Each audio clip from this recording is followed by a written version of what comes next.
Welcome to the Helmut Newton Foundation and to our current exhibition, Helmut Newton Brands. My name is Matthias Harder. I'm the curator and director of this institution.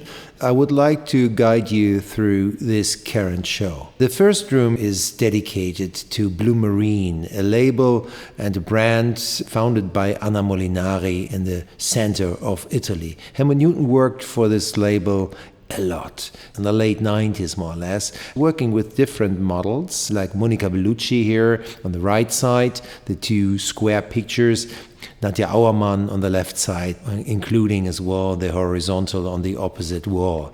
This picture is life-size as well, some of the other. We did a show first called Helmut Newton, A Gun for Hire. So this was a term he used for himself, self-ironically, because he was hired by so many different clients like magazines and brands. We add here in this exhibition a lot of smaller prints with these black and white and silver gelatine color prints, sea prints, work prints he worked with and as well the clients worked with. So in this combination, the smaller ones and the bigger ones here in our brand new exhibition in Berlin in the Helmut Newton Foundation.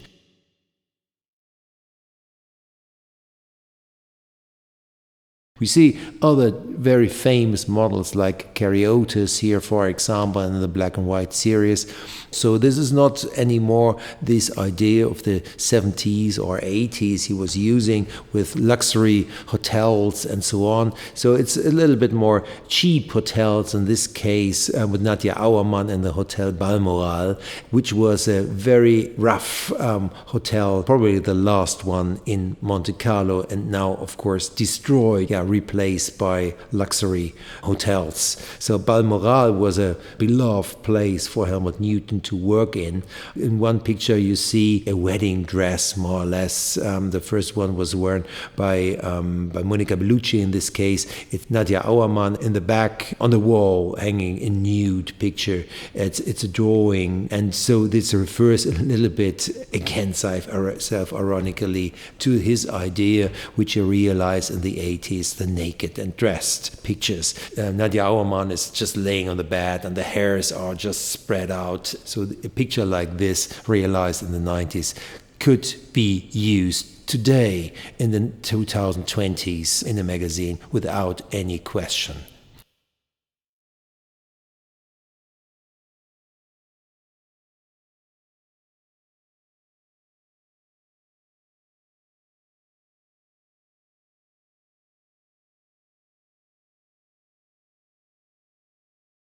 So we have as well other models like Carla Bruni, more or less unknown models modeling for Blumarine, the fashion of Anna Molinari. So we have black and white pictures and opposite these kind of color triptych. The black and white ones are really, really beautiful. Nobody saw these images before, just a few people who know and who knew their lookbooks. But because actually everything was made for these lookbooks, they were never appearing in fashion magazines. Sometimes they did, but then they had this kind of line with Anna Molinari or Blumarine. First of all, was just the label and the brand was just called Anna Molinari. Later, Anna Molinari by Blumarine, and then finally just Blumarine.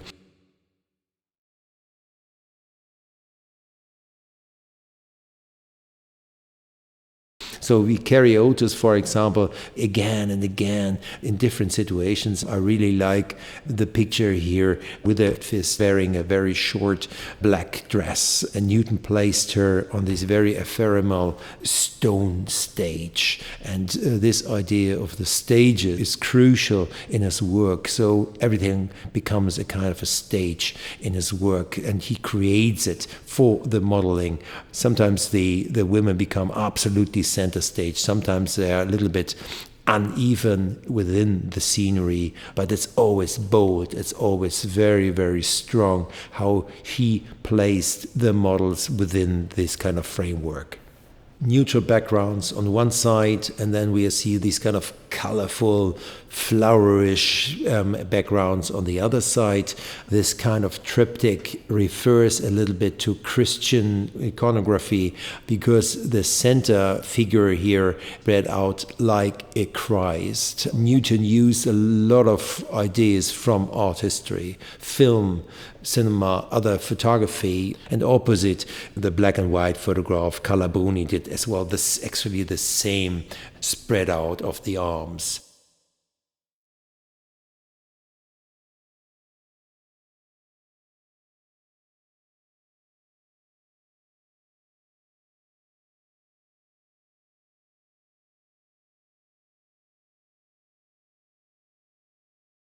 The smaller pieces on the long wall, on the side, are work prints. Women sometimes combined with these plants within the gardens, but sometimes as well, again, with these harsh backgrounds of these concrete blocks in Monte Carlo, where he lived from 1980 onwards. These are motifs he was using again for Wolford, for example, which we see in some minutes.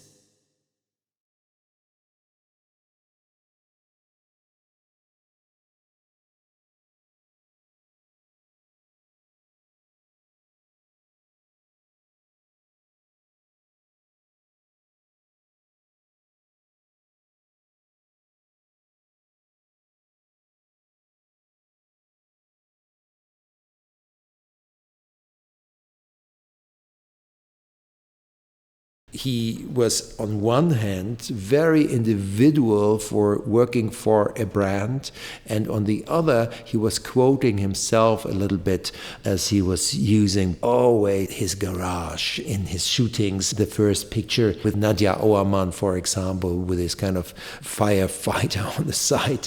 His garage in his apartment house in Monte Carlo became one of the main spots in his work, as well as construction sites all around Monaco. Nadia Auermann again, so sometimes the same pictures or similar ones as well we had already in huge formats within the exhibition, again for hire, but in this case we see them in smaller original prints in this exhibition, Helmut Newton brands. It's a combination. What I really like, size aspect of his photography becomes very crucial later on as we speak about, for example, about Wolford. In his room we see this kind of carte blanche he got from Anna Molinari to realize and to visualize all these kind of different fashions in the 90s, again and again, from season to season. There's a lot of work here in this room, and we could have even more on the walls because there's more existing within our archives.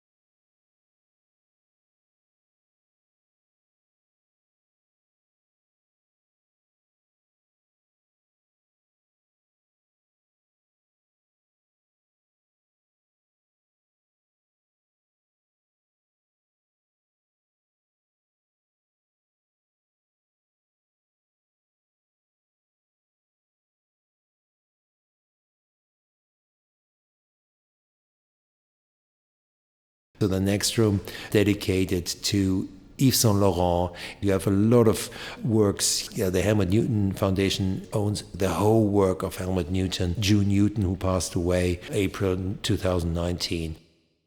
Blumarine here, in the next room, Yves Saint Laurent. For Thierry Mugler and others, he was working continuously.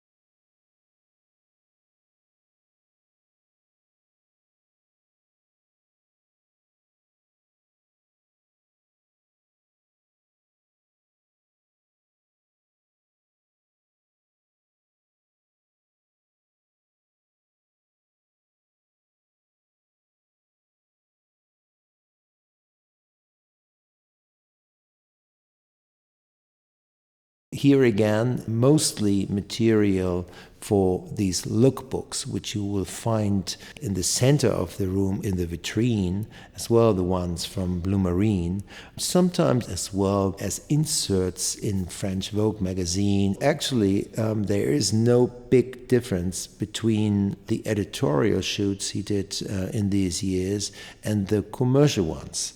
So this is really interesting that there is not such a big difference. He was working a little bit more in series.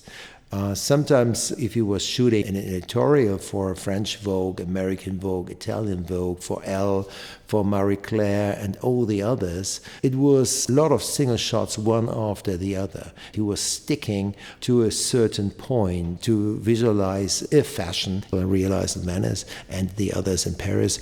But these were, for the editorial, normally more single shots, which became a series if you would have 10 pages side by side by Newton, which happened a lot. But for the commercial work, speaking about the rive gauche fashion, from season to season, he individualized the fashion Yves Saint Laurent designed. And as you all know, these were incredible different. So there was this kind of African style, the kind of an Asian style, and Newton had to react on that, and he did this perfectly.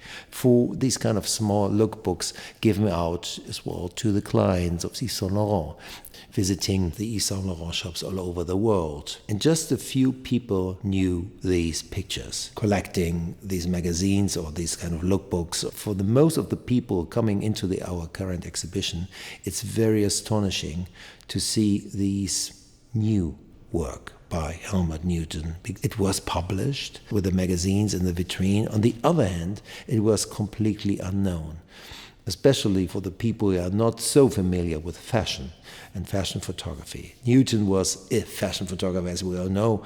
Collaboration with Yves Saint Laurent was very, very special. He worked for more or less decades for him on commission, and of course for editorial, the magazines he was shooting as well, Yves Saint Laurent Fashion.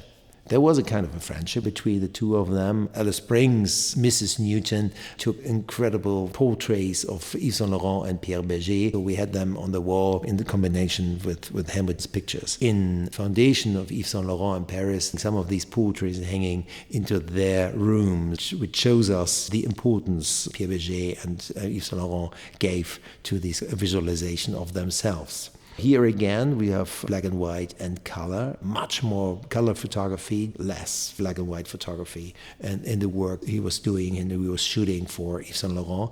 And this is the difference with Blumarine we saw before. This was more or less pari-pari. It's a 50-50. So he takes us a little bit into exotic spheres with his photography, flipping to the pages of the lookbooks, and now in the vitrine, the lookbooks themselves from Blumarine, Yves Saint Laurent, and others like Neiman Marcus, G3, which we see in the next room, or Chanel, which was a strong part in the former show. We decided against this here and just having a reference with the lookbooks here in this vitrine for Chanel. Chanel is a little bit different because it was a little bit more, I would say, stiff or conventional. Blumarine and Yves Saint Laurent, there was a lot of freedom, a kind of a carte blanche. So he did very successfully from season to season, so therefore he was hired again and again to do so. There are not so many other photographers dealing with this kind of fashion photography for these brands. But we find on the same time as well a lot of pictures showing a mix of designers, as we all know. In this case here, we have just one brand.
As he was hired by Yves Saint Laurent, was already a strong brand. These two brands, Yves Saint Laurent and Helmut Newton, because Newton was a brand on his own, they were working more or less on the same eye level. Sometimes a Hitchcockian idea, this kind of suspense we sometimes see in his pictures visualizing fashion.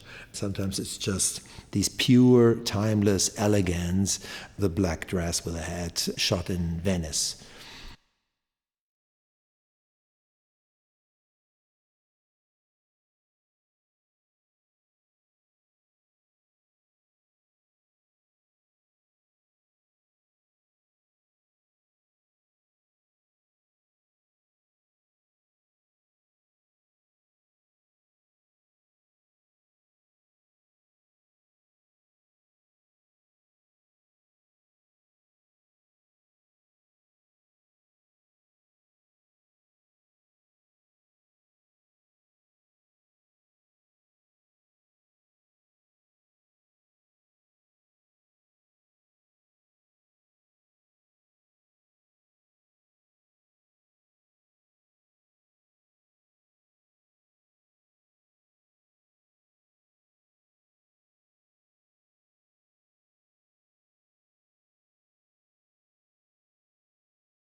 But Paris, of course, it was the spot for Helmut Newton. Again, the stage idea she brought into this fashion photography again and again. It could be a stairway, but it could be a stage as a stage. The model is acting like an actress on this stage. He was creating for her. It could be the street. It could be just two walls, which we used as well as a motif for our poster.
So we leave now the room dedicated to Yves Saint Laurent. We enter now the third room, which is dedicated to some other fashion aspects with accessoires. So we still stay with fashion itself, with Mario Valentino, these two big prints here on this extra wall. It's about shoes with Mario Valentino, realized again in Monaco, where he lived from 1981 onwards.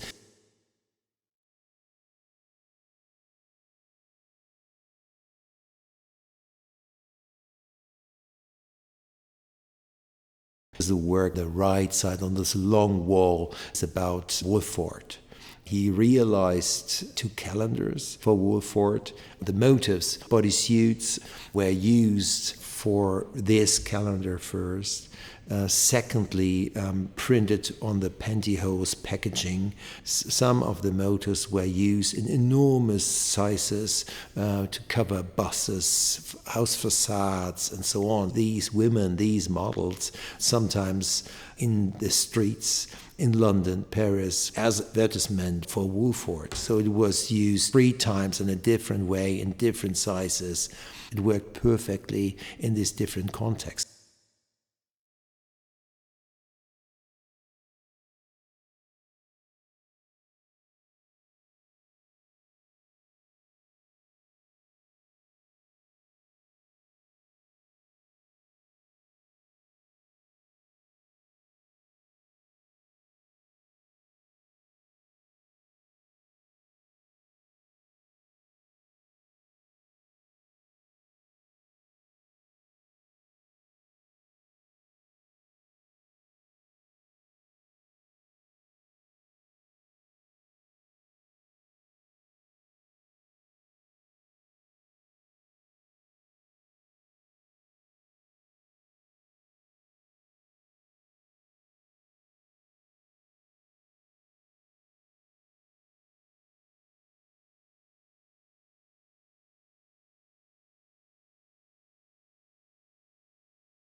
The models were laying on these kind of concrete blocks on the seaside of Monaco, sunbathing with used motor oil boxes and cans here in the background, unusual backgrounds. Different usage was very, very interesting. Consider this was really something.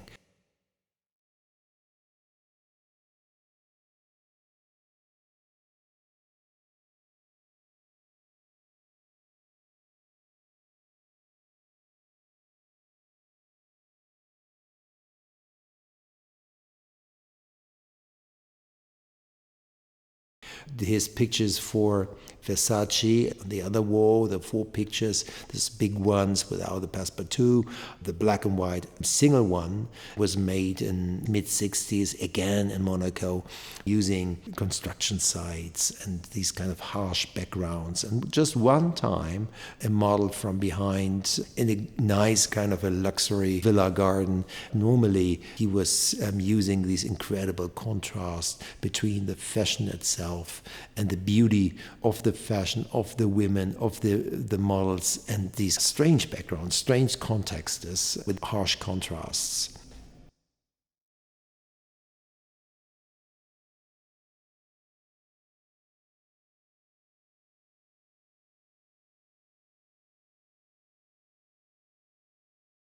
Newton, as you all know, was a swimmer. He was bathing every day in southern France, living in Monaco.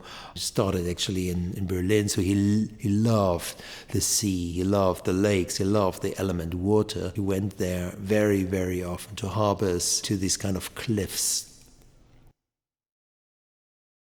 Everything started in the early 60s with this catalog he was creating for Biba in London, where he went to in the 50s, and then he came back from Paris and he was shooting in the 60s in nearby London for Biba.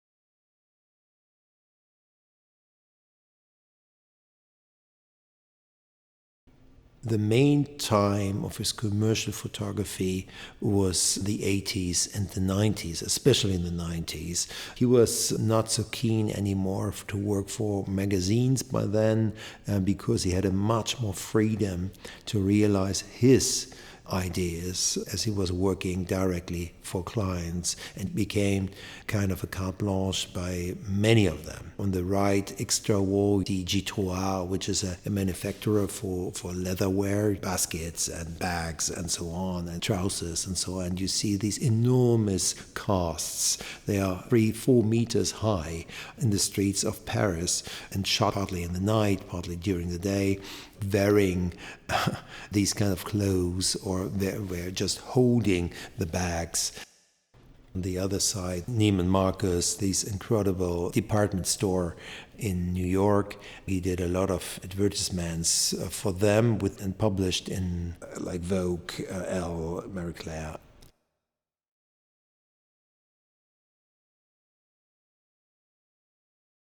The 2 pictures between the 2 windows, Lene Sand, this is a brand from Copenhagen, 2 models facing the sea.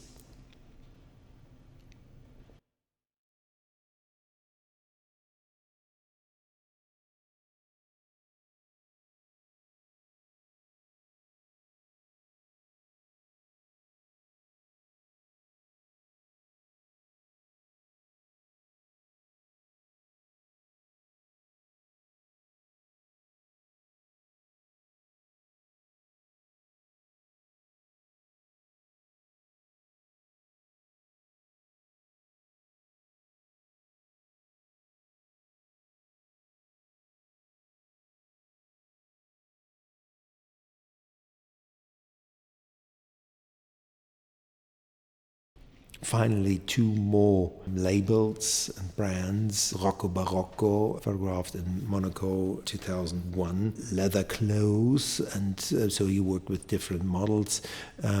again at the seaside, looking from Monaco Ville downstairs, down to the cliffs. There's Fontville, so he was shooting a lot at this place. Very certain metal fence. You see this kind of structure again and again in his photographs.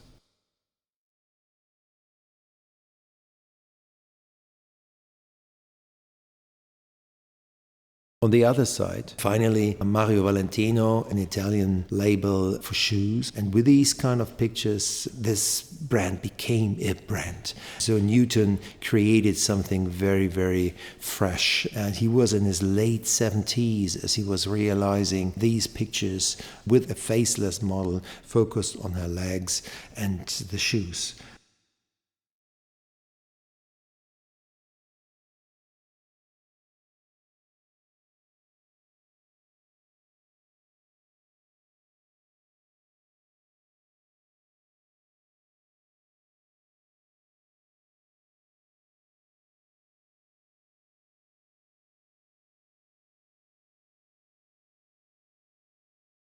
Now we are in the center room of the Helmut Newton Foundation, our biggest one.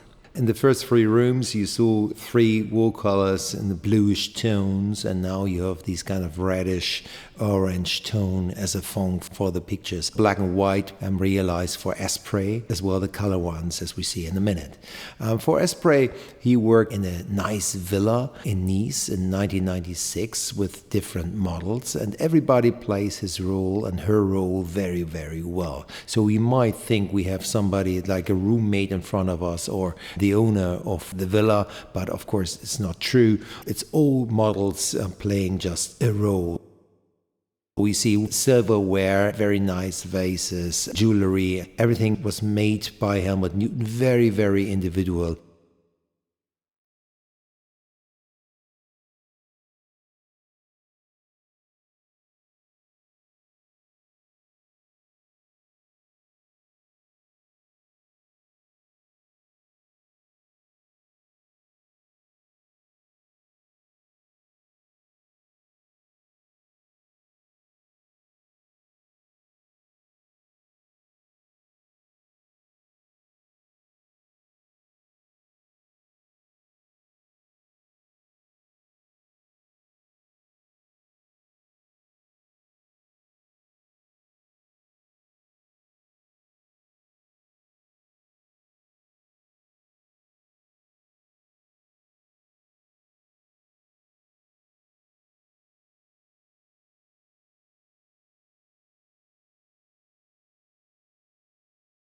It's very astonishing if you go around the corner, pictures from the same year. So it's a year later, realized in black and white and color for Redwall bags.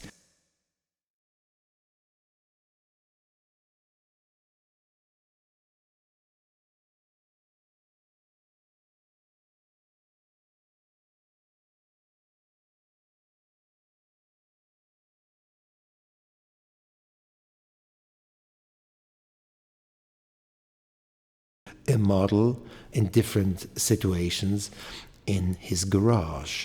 He lived in Monaco, as we know, in an apartment house, and there was this garage which he used very, very often, again and again, for his fashion shots. So these pictures were never shown to the public. These were used at advertisements for Redwall. In one corner, we see all these bags he had to photograph, and it's a kind of a self-ironic idea how a photographer has to deal with this kind of amount of models and different styles. So very interesting how he worked with this kind of nudity and the visualization of the bags. Sometimes it's very provocative, the man facing with a gun on the head of the model. This is really edgy and provocative, but we know Helmut Newton, he was sometimes working against the boundaries of such a job.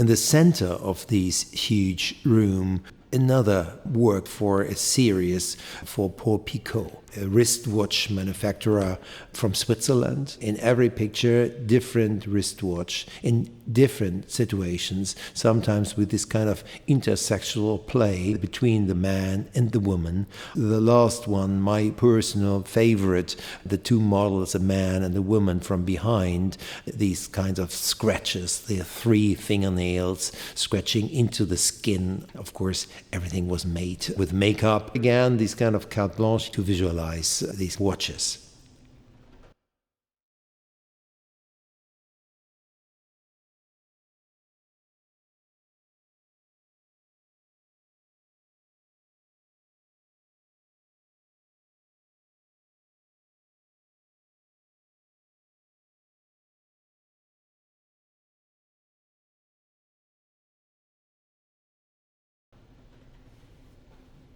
He was hired by Lavazza Coffee twice to photograph for two calendars. It was the year 1993 and 1994 that he realized two calendars, each with 6 images, one image for 2 months, 7 motifs from these 12. It's a selection, but they arranged everything like the Lavazza sign. And here in the center we see this very famous picture Newton used as well in a different context for his exhibitions. The others he didn't use, but they were there. They were realized for this client. So I arranged it with this kind of 7 pictures, and the SDA normally of the Lavazza sign is a little bit bigger. The center picture is a little bit bigger here. A lot of irony in these work. The very first one we saw as well, June Newton having a coffee in a bar in Paris. June Newton was around in these shootings, as we all know. Sometimes she was working on his film,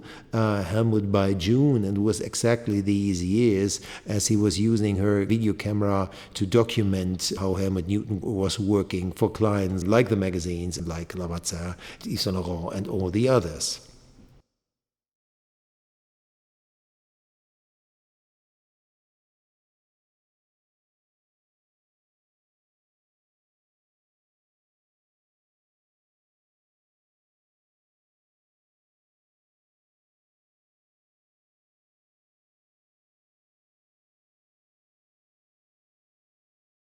On the next wall, another calendar, in this case for Dannemann cigars, realized 1997 in Milan. Different models with a cigar in different situations. They seem to enjoy this kind of smoke, prepared as always by Polaroids we see in a vitrine close by.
And this was more or less his last job he did for a client. At the very first one, a woman sitting on a chair and opening a drawer with Polaroids. Actually, these are the Polaroids of the shooting, which comes later. So there's a lot of money in there. There's the book of Arthur Schnitzler on the desk. We got the idea that everything is about little tiny pills, and these pills, kind of sex pills. It's about sexual encounter in a way, but everything is just in our our head. This is Arthur Schnitzler, the reference, and we all know the dream novella, for example, the film by Stanley Kubrick, Eyes Wide Shut.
So we leave this kind of orange room into the back room. What is the most photographed item in commercial photography? Of course, it's a car.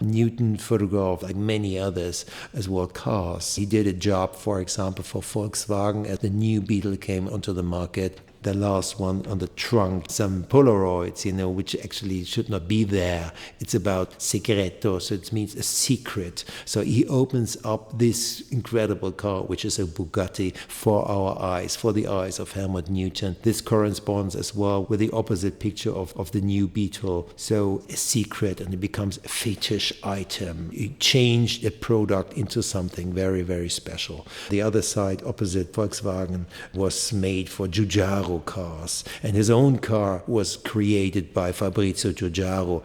Newton used later on in Monte Carlo a car without a window. We call it the Newton car, which is placed down in our permanent in the Helmut Newton Foundation.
Absolute Vodka on the left and Swarovski calendar on the right.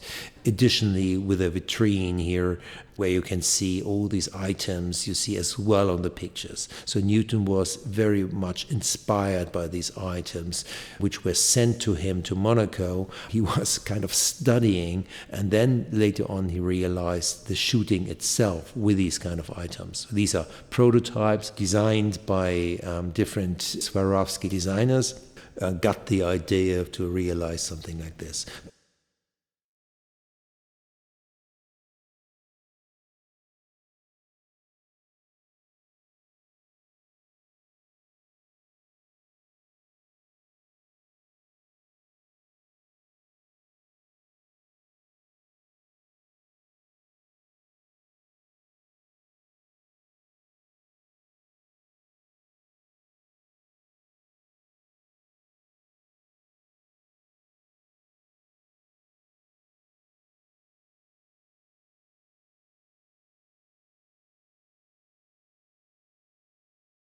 the square one photographed and with a 6x6 camera, a medium-sized negative, of course, does not show a cardinal and the woman kissing his ring. It were just two models acting for this scenery.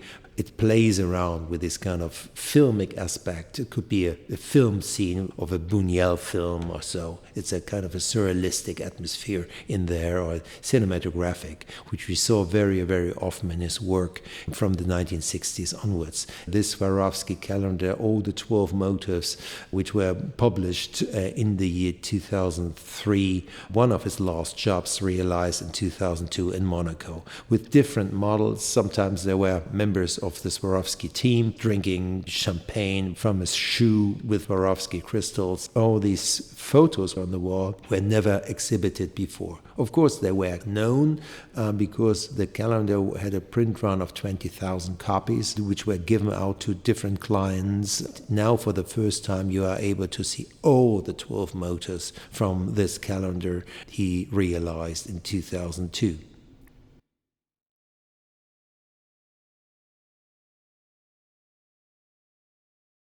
Another guy with a lot of muscles wearing a t-shirt with a motif of Helmut Newton work poster from his exhibition in Berlin in the year 2000. The t-shirt was made with Swarovski crystal stones, which is now in the vitrine as well. So everything is connected here. For the first time ever, the objects in real and the pictures on the side.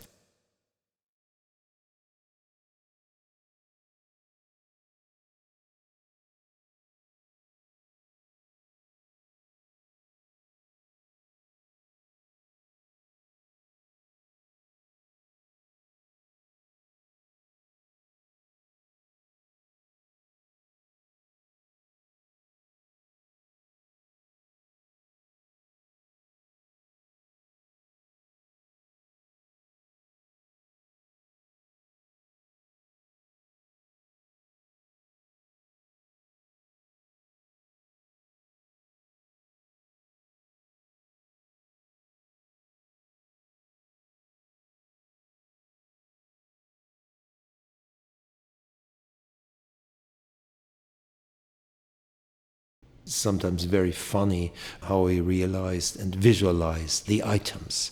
Everything is focused to the crystal stones Swarovski design. Until today, it's a big company in collaboration with them. So we realized this special event as well with the vitrine here in these rooms. The picture with a snake, for example, becomes one of the two posters to announce our exhibition all over Berlin.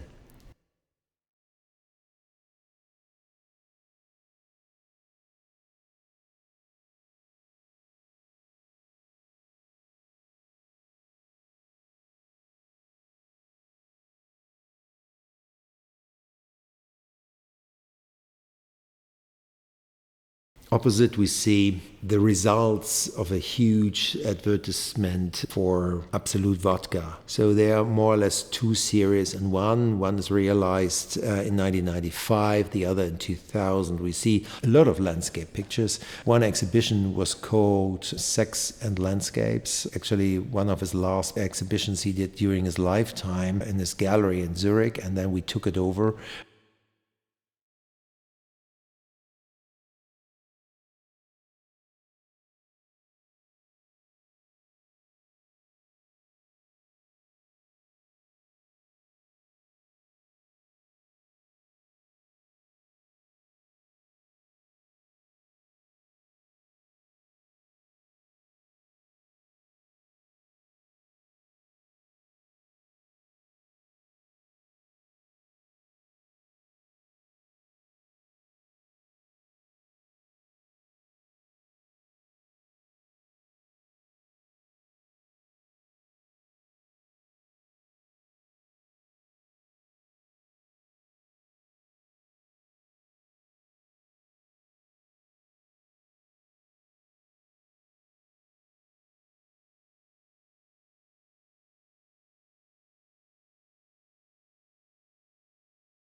And one motif here from this series is as well published in the book dedicated to the series. It's a man here with a symbol for death. The other pictures just focusing on Kristen McManamy. So she was photographed by Newton for another big campaign. She always wear a dress by a designer. They stick the label Absolute on it.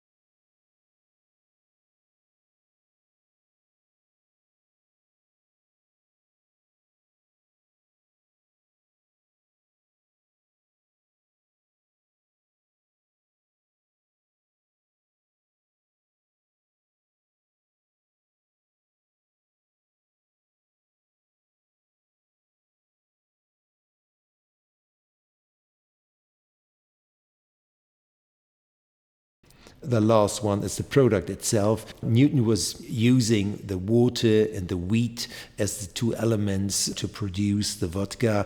On one hand with his landscape pictures, and on the other hand working with Kristen McManamy, we worked with before, for this shooting in Aarhus in Sweden, where Absolute is located.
Here we are back in the center room, and we see on the left side the series Cade Bosco. He realized it's a very, very nice wine in Erbusco, northern Italy, realized in the late 80s. The big picture in the back is again a picture he took out of this job to include into his own work, meter by meter print, and realized in a small edition of 3, sold on the art market in the late years, and this was part of the exhibition Sex and Landscapes. But actually the whole series Cade Bosco, it's more pictures like these were used as a promotional campaign for this wine and this winery in a book with the title Un Vino, 11 Fotografi. That means one wine and 11 photographers. So in other words, another 10 photographers were invited to visualize the wine Cade Bosco, and you see the waiter here having a bottle of Cade Bosco serving the wine to the women.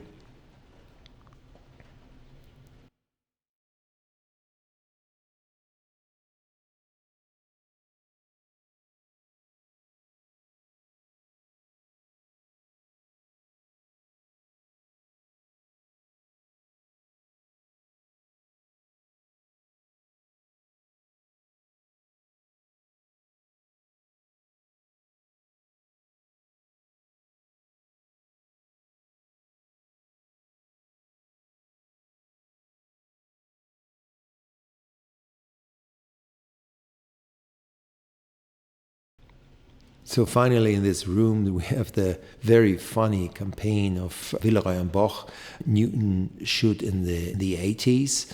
So actually 3 pictures from the interior. It was the bath tubes and several other things you use for your bathrooms. It's inside, and 3 others are outside. Opposite in between the advertisements and the little tiny brochure that was done by then with this kind of very funny German subtitles as a campaign. Normally you have the visual, the photo itself, adding a nice term, a nice half sentence to it. It becomes sometimes very, very funny. And in this case, these collages, because cut out some elements and then he combined it in one picture, and then using an internegative and rephotographing it, the campaign was more or less ready. So a lot of female workers carrying all these items into the villa of the house.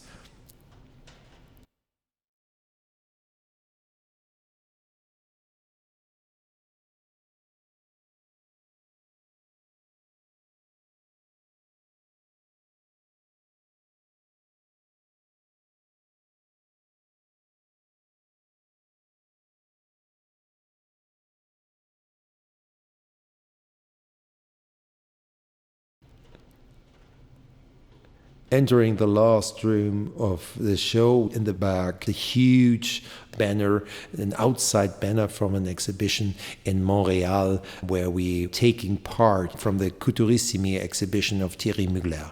Newton worked a lot for Thierry Mugler. This is a kind of a homage to this great designer who passed away just recently. The room itself is dedicated to scent, to perfume. So we see Alberta Ferretti on one hand, Opium by Yves Saint Laurent, and then in the back, black and white photography focusing on Givenchy, Yves Saint Laurent, different aspects of perfume. So on the left side with Alberta Ferretti, we see is serious he was realizing.